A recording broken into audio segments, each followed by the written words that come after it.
नमस्कार, आज आपण पाहणार आहोत चटपटीत चिंच गुळाची चटणी। त्यासाठी मी घेतले 1 वाटी चिंच, अर्धा वाटी गूळ।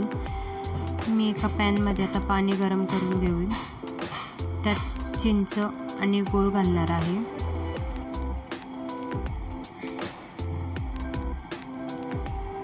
ही प्रोसेस जर तुम्हाला पॅन मध्ये नसेल करायची तर तुम्ही 1-2 शिट्ट्या कुकरला काढूनही घेऊ शकता। कुकरला चिंच आणि गूळ पाणी टाकून तुम्ही कुकरला लावू शकता।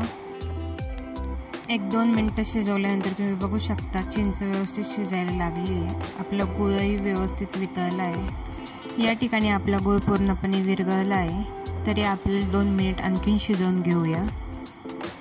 आता जवळजवळ 7 ते 8 मिनिट मी चिंच आणि गूळ मध्यम गॅसवर शिजवून घेतला आहे।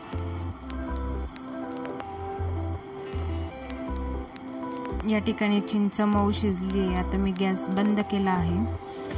आता मी हे मिश्रण एका मिक्सरच्या भांड्यात काढणार। हे मिक्सरला वाटून घ्यायचे। या ठिकाणी मी पुरणाची चाळण घेते। पुरणाच्या चाळणीने मी हे मिश्रण सारं वाटून घेणार आहोत।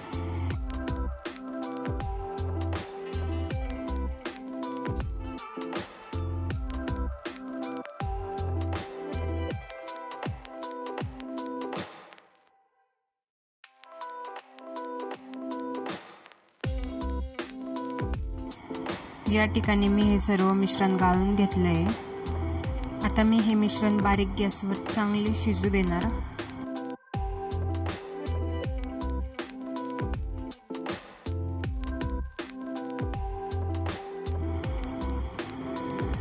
तुम्ही बघू शकता छान अशी उकळी यायला सुरुवात झाली आहे। हे मिश्रण मला थोडे घट्टसर वाटते म्हणून मी थोडे पाणी घालणार। त्यानंतर मी सेंधव मीठ, थोडे लाल तिखट, अर्धा चमचा चाट मसाला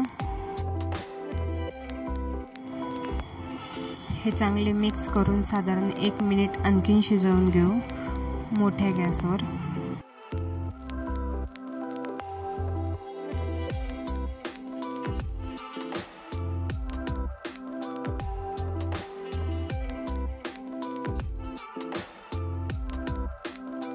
तुम्ही बघू शकता 1 मिनिटानंतर चटणीचा कलर चेंज झाला आहे, बदलला आहे, म्हणजेच आपली चटणी पूर्ण झाली आहे।